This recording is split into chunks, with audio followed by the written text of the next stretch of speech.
What's up, everybody, and welcome to ITG Daily, the show that brings you the hottest in gaming news. I'm Drew Bosley. You can find me on Twitter at ArtisticGamer28, and that's the one, the only. It is Scott Savage. You can find him on Twitter at Savage. Scott, happy Tuesday. What's going on, man? It's funny because I've been reshuffling what day of the week we're on all weekend here. What even is it today? Like, what are we doing now? There's always something on the go, man. I'm a little concussed and confused from my time on Multiverses last night. Oh, how much did you play? Not enough to find your kids, but I did find some that are way too talented at that game. I like being LeBron, though, and offering you a Sprite. Well, yep, there you go. That's for sure. Yo, people can join us. My favorite LeBron meme. Well, so I'm still playing. He made it himself. Arya Stark. Yeah, absolutely. Arya Stark is my go-to, and then there is Batman. I do like Batman. I'm Batman. Exactly, yeah, I was waiting for that one. How can you not? That's just the way it goes. I can't figure out the controls. Well, practice. There's always something called practice. Yeah, absolutely. Dude, people can join us live every day at 11 a.m. Eastern, Monday to Friday over on twitch.tv/the official ITG, as well as YouTube at ITG. But if you can't join us live, hit us up later. InsideTheGame.ca podcast services, the TV streaming networks around the globe. Coming up on today's show, Scott, a new PlayStation 5 model is on the way. Rumors are back at it again with Nintendo. Are we getting a Nintendo Switch Pro? You know, there isn't a week that passes on Twitter without people bringing that to trending. Absolutely. And then Xbox Game Pass could be adding in another tier. What? Crap. What are they doing, Scott? We'll get into it. I think this is more of just the nomenclature, but we'll see. We'll see. I don't like it. Let's get into it. It's a new PlayStation 5 CFI-1200 models releasing September 15th in Japan, according to a retailer, GEO. This is Lynn over at PSU. That sounds like an Atari. Yo, I'm getting notifications lately, and Atari's coming out with some new games. Shout out 2600,000. That's on its website. Japanese media retailer chain GEO now has a product page for the next revision models of I almost said Nintendo, of PlayStation 5, the CFI 1200 series, with a release date of September 15th for Japan. September 15th will also be the release date of the PS5 price increase, Scott. Will go into effect in Japan. No additional details on any significant new changes or differences of the PS5 new model console or any other details. Very limited as to what's going on, Scott. If anything, it's one of those, dude, I was kind of expecting more of a PS5 Pro coming around. You know what I mean? Yeah, PS5 Pro or PS5 Slim. But yeah. I believe it goes on further on. This is not actually the Slim. It maintains the same volume. Right. No, it's the exact same thing practically, but with a price increase, which kind of sucks. Yeah. Now, is this just a way of introducing that price increase, perhaps in Japan, to skirt around some local law, or is there really something new about it? I'm very curious. So they got to come up with something, right, to change it up. I don't think they can really just go, hey, by the way, we're just upping our price, and there's nothing new to the system. They've got to make some kind of new design, whether it's internal, exterior, it doesn't really matter. Just some kind of slight minor modification, and then that just affects the price, and that's the way it goes, right? It's just like boom, that's it. Now deal with it. And it's kind of $20 in Canada is what we're dealing with. Not too bad, but just not exactly what you want to see either, is it, Scott? Well, that I was hoping for the release of a new model would drive the prices down of the original model, but that seems to not be the case. Not yet. No, I don't think it's the case at suspect all. there will be a Pro or a Slim still in the near future, but those days are not yet. So I was curious, when do you think we'll get the Pro version? I'm thinking about mid 2023. And my apologies for the sound. It is collection day. So we've got some feedback over on YouTube going, it is already known why new model is lighter, in fact, Scott. So a little less, it's not a smaller, Scott. It's just a little bit lighter. It's still a Can they giant. reintroduce that sound of the PS4? No. I missed that roaring warp at night. The fan kicking in. It was great for background white noise. No. Yeah, nobody wants as long as it was on the floor below me. Yeah, dude, I don't actually mind the size of the PS5. A lot of people are like, holy, look at the tower of this kind of beast machine that we're getting with the new console. I think I've only seen one once in real life. Really? I have to lay it flat, otherwise it interferes with my TV. I remember the joke was the Xbox fridge, and then the PlayStation 5 was the coffee table in the room. But I haven't seen that with my own eyes. There was so many iterations of the PS3. It was crazy to see. We had the George Foreman grill at one point. There was so many different models. It was nuts. I really liked that. Somebody made it into a real grill. And then you get into the PS4. You got the PS4 Slim, you get the PS4 Pro, and I'm expecting something similar down the line with the PlayStation 5. Now you do have the digital version only console, and then you have the disc-based version. And at one point or another, I do highly expect we'll get a PS5 Pro experience as well whenever that kind of drops. But I'm thinking at this point, it's still hard to actually manufacture a PS5 and get it into people's hands. So I think they just want to be able to do what they can. And then the whole price increase is just not really a good take by anybody. Nobody wants that at all. And the fact that it's just kind of shocking. I get everything else going up, Scott, but holy crap. Well, yeah, it's like you want me to afford this in this economy, but that's precisely the driving factor. It is the driving factor. These consoles have only been out for about 2 years now, memory recalls. Yep. So it's likely that there hasn't been enough technological progression to include to make a Pro. So you think 3 more years out, so we'll be at the 5-year mark, right? And there'll be definitely another leap in technology then. By the 5-year mark, for sure. Yeah, we'll get the PS5 Pro experience coming around the corner. And we'll get into that one, which will then allow things to run faster, smoother. Like it already runs super quick. What's that going to bring, though? What kind of functionality could there be? Something tied in with PSVR 2, perhaps?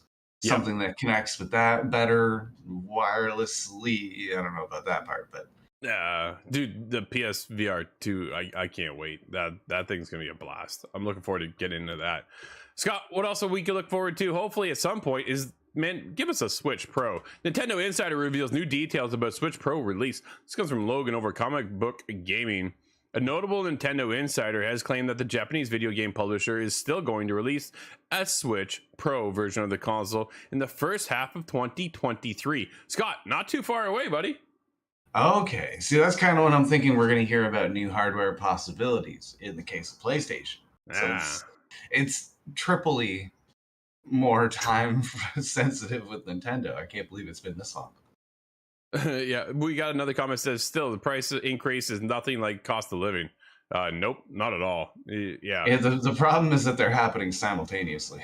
Yeah, absolutely. The price increase around the world just sucks. You know what I pay for gas? Nah, man, don't get me going on that stuff. I'm lucky to live on the same. I just occupy 1 square kilometer. Yeah, that's my solution. Over the past couple of years, plenty of rumors and reports associated with the Switch Pro have circled, but none of this conjured has ever resulted in an actual announcement of the hardware from Nintendo. Dude, it's all been speculation, right? But according to Nate the Hate, who has frequently cited Video Game Insider that has accurate Nintendo scoops in the past, the Switch come Pro on, Nate. is still set to land at some point in 2023. In a new interaction on Twitter just the other day, one user happened to call out Nate the Hate for previously talking about the Switch Pro only for the hardware to never end up being revealed. In response, Nate said that his complaint will be, quote, odd, end quote, when the Switch Pro releases in the first half of next year. Well, he's saying, you think it's weird that I said this before? Well, you're gonna have egg on your face. Well, yeah, it's just a matter of time, right? It's at this point we need a Switch Pro, Scott. The Switch is so far behind technology. Again, we talk about this all the time, how when Nintendo launched the platform, it was already outdated, which is a bizarre thing to think for a tech company nowadays to launch something that's already outdated. We want to lead and kind of get better in the industry and make it just the best tech, the best new shiny piece of hardware you can get. And then Nintendo launches and the Switch is already outdated. I'm like, this is weird.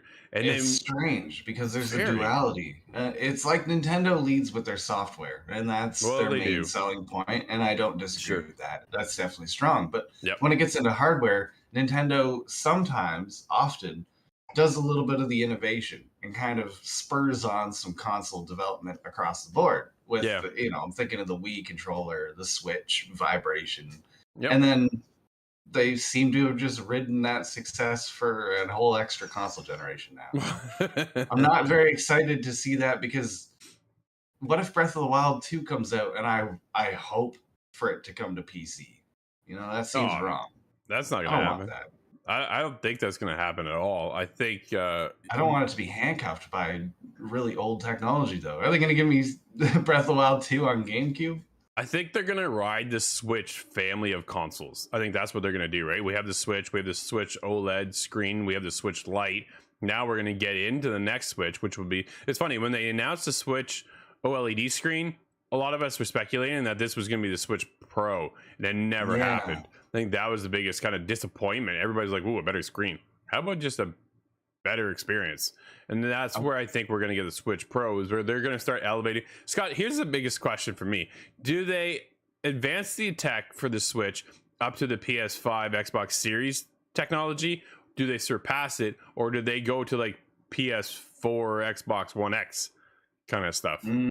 Kind of a mid-step. Yeah. I think it's been so long now that there's really only one decision they should make, in my opinion, and that would be to outpace the current generation. You've taken that time, to continue to take on a little bit more time if necessary, but give us some announcements. Something new is coming eventually. Yeah. No, because I think they're going to have to make the mark of the PS5 Pro when it launches, the new Switch launches. Yeah. Nevin quotes, he says here, it should almost be more logical to introduce a Switch 2 with backwards compatibility. I think that's a fantastic idea. Absolutely. Oh, and put an extra little card slot for my 3DS games in there, and I'm absolutely buying that. I'll day one pre-order that. But so many people will be all over that. I love my 3DS, and I miss that thing.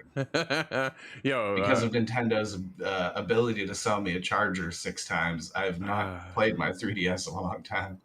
There's a lot kind of going on with opportunities here. We just saw Valve release the Steam Deck. Dude, I want one of those.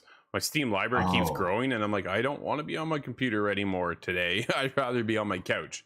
And that'll introduce the next problem, though, where you'll fall asleep like this. Oh yeah, yes. It's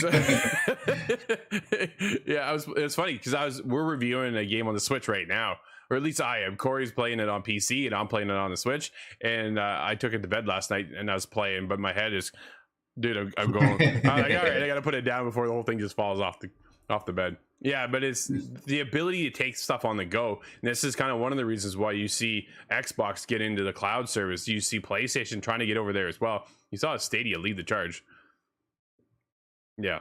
Gone but not forgotten. Right? It's kind of, you know what? At this point, Stadia reminds me of my PlayStation Vita. Oh, that's an unfortunate association. That's awful, right? Because they could have had something. But you see everybody now trying to transition all of their tech and their gaming spaces to be portable, because they don't want you to leave their ecosystem. I think Nintendo kind of really led that charge, moving stuff forward. And then you got the Switch, which is honestly, at the time, it was a fantastic piece of tech. Now it is just super, super outdated and falling behind. I don't think you can get, okay. Do you think we will get Breath of the Wild 2 on the Switch Pro only, or will it be compatible for both platforms? Oh, that's a curious thought, actually. I was thinking only for the new hardware, but when I look at Breath of the Wild, the first game, it appeared on Wii U and Switch simultaneously. So that is certainly a possibility. Nevin says they will make a 4DS. Yep. Can you imagine? That's what the next Switch is. Switch Pro is actually the 4DS. Now this is probably an unpopular opinion, but I want them to ditch the Switch ability mechanic of it. If you want to make a Game Boy, make a Game Boy. If you want to make a console, do that. But I think the gimmick of putting, the same hardware as both roles, I think that's limiting, and it's far too limiting for Nintendo to catch up to the next gen. Especially when Steam Deck is introduced, it's edging into the same frontier that Nintendo's opened up. Yep. I don't think Nintendo can win on that front anymore. Well, that's just it, right? They're just getting outpaced by everybody. That's the thing. So Nintendo, as nervous as they've said in the past to launch another version of the Switch, they're going to have to do something sooner than later, Scott. Just do not call it the Switch U, and I think everything will do just fine. Switch U too. Well, that's why they're shy. There's no doubt. Yeah, that's right. Dude, they got hurt there for a while. Let's get into what Game Pass is up to. We were just talking about Xbox. Xbox Game Pass leaks reveals new subscription tier. Another thing that will not leave the news. Xbox Game Pass and Nintendo Switch. Man, oh man, this is Logan Moore again over at Comic Book Gaming. A new leak has further confirmed the Xbox Game Pass is about to get an additional subscription tier in the near future. Have they not watched the fiasco of PlayStation Plus and their 3-tier crap out system? Like, it was just, I'm really hoping this has super simple. I'm really hoping that the nomenclature, as I said earlier, makes sense on this one. It's not Game Pass 1X. Well, we'll find out. At this point in time, Microsoft already stated initial testing of a family plan option for Game Pass in selected regions around the globe. Scott, maybe not so bad after all. And while it was assumed that the version of the platform would come into other territories in due time, a leak has now shed new light on what the membership will actually be called. Coming by the way of a Twitter user who is an insider that has shared many Xbox scoops in the past, the upcoming Game Pass tier that Microsoft is gearing up to release will be called the Friends and Family Plan. This information was shared via a new image on the user's Twitter feed, found that it seemingly found via the Xbox back-end system. Scott, a family tier isn't such a bad idea. Perhaps the most interesting thing about this new Xbox Game Pass Friends and Family logo leaking is that it suggests that Microsoft will be planning to roll out the subscription tier relatively soon. As mentioned, for now, this membership is going through trial phase for those in Colombia and Ireland. Assuming that these tests pan out for intended, though, it looks like Microsoft could be pressing the rollout Friends and Family tier to all regions around the globe before 2022 ends, Scott. Okay. That's not bad at all. Dude, the Family Pass for Game Pass, I think could be a good thing, right? Because now I can get my wife involved. I can get my boys involved. There's yeah. As long as we can play together, Scott, that's the biggest thing. Because if you do your Family Pass over in the Switch, nobody can play it but one person. You see the problem? Steam is the same way. Yep. My brother and I want to play a lot of games on Steam, but we haven't yet. But I can game share. I'm ratting myself out now. I can game share my games down to the Xbox downstairs. Yeah. And in that way we can play. In this kind of tier, I don't have to feel sneaky about that. And we can include other people as well. That's the biggest thing, right? The more people there must be a limit of 4 or 5. I can't see this going on too far. Here's your family of 20. Invite your cousins. Yeah. Nintendo tried that, didn't they? Yeah, it doesn't work. So yeah, I could see it going 4, maybe 5 tops. But if they roll this out, what's that price look like? I think that's the other question too, right? That's something I hadn't considered. Yeah, it Yeah. can't be 4 times the price if it's 4 people, because then what's the point? It has to be some sort of a deal. Yep. So maybe for what, maybe you pay 1.5 times, 2 times the price of what it is now, but then you're able to incorporate 4 or 5 people, so you all split it. That's not a bad deal. Sounds like we should incorporate this onto the business plan, by the way. Have an ITG family event. Yeah, there's opportunities, Scott. Opportunities. Let's get Wouldn't into be the first time I've referred to you guys as such. That's fair. It goes both ways. Dude, new Mafia game announced by 2K. Let's go. Yo, I'm a huge fan of the Mafia franchise. Logan Moore, comic book gaming once again. I think those are the only people working as of lately.